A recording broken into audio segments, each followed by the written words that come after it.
Hi, this is Neil again. Hey, I know several of you are getting ready to use your Photon printer, and I thought I'd put together a quick video showing you how to use the slicing program that comes with the printer. So here's about a half dozen tricks of things that I've learned either through trial and error or that Dave Manley's taught me, things to make your prints a little more successful. So let's start here by pulling up a part, and this is a vent here, okay? I need to raise this part a minimum of about 6 millimeters off the printing surface in order to support it.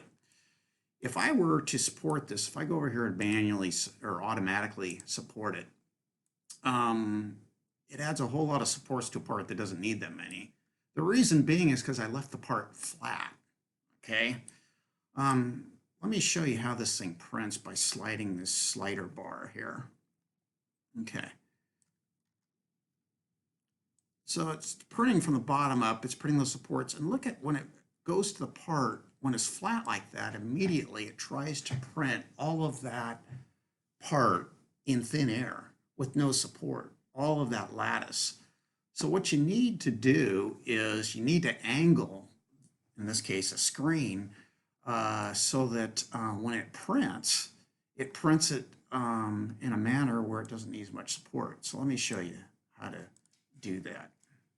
I'm going to bring in a part here that I've already supported manually.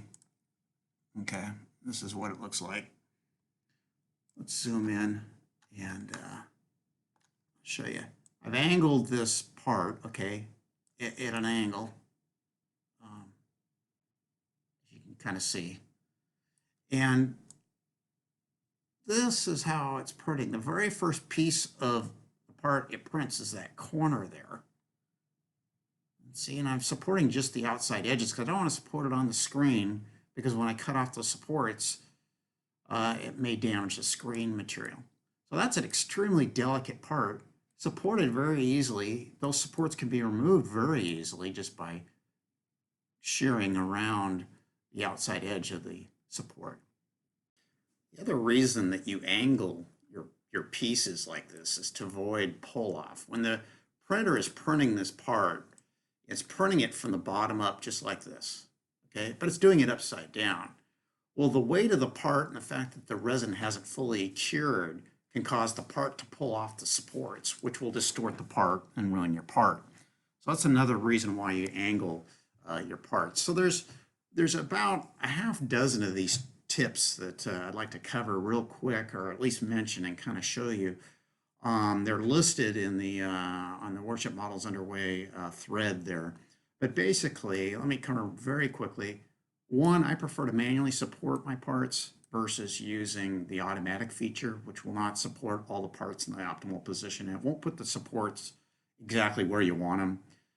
The minimum height for supporting a part is about 6 millimeters. So you got to get it off the deck here about 6 millimeters. I use this slider bar extensively to find out where I should put supports, especially where do I put that first support? Well, it's going to be right there at that corner, okay? Angle your parts to avoid pull-off. Try to minimize overhanging parts, okay? And when they do overhang, try to orient them such that they stick straight up so that they can self-support themselves. They don't overhang. Try to also avoid printing hollow parts without a drain hole. And it's got to be a drain hole of adequate size, otherwise the resin won't pull out. Let me show you now the settings that I use on the slicing program. The beauty of using the Photon slicing program is that it's all set up for the Photon printer, and the defaults work pretty darn good. There's 3 different sizes of supports to use, okay? And I tend to use the medium size, okay? These are, if you do a screen capture right now, you can see the settings that I use on my medium support, okay, for the top, the middle of the support, the bottom of the support, and the raft. So you can do a screen print of that if that differs from default. I don't remember. I may have changed some things. Um, and one other obvious suggestion is never leave your printer or your resin bottles in direct sunlight or they'll cure the resin, which leads to bad things. I haven't done that, but kind of an obvious thing, but just a suggestion. So let me go ahead and let's show you how to support this vent here manually. Okay, so what the first thing you got to do is, I've already raised it. The first thing you really want to do is let's put it on the ground, start it lower here. So I'm going to angle it up, okay? I'm going to angle it pretty heavily in this direction. I'm just rotating it in this direction here on the y-axis and then a little bit in the x.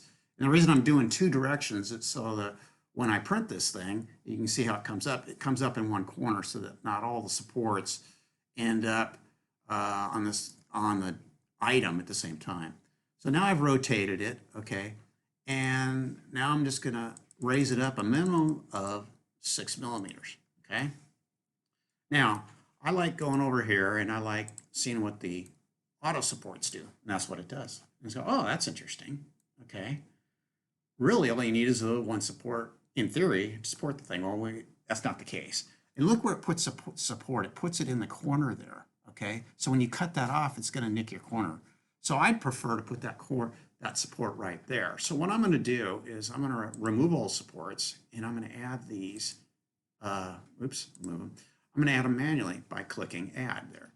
And I'm gonna put it right down here in the corner on this side because I like, that way when I cut it off, that's the bottom of the screen. You won't see where those additions are. And then I'm gonna just periodically put them here, you know, and again, when in doubt, over support this thing, because if you don't, what happens is it will, I gotta get in here, try to get those right in the center of that brace.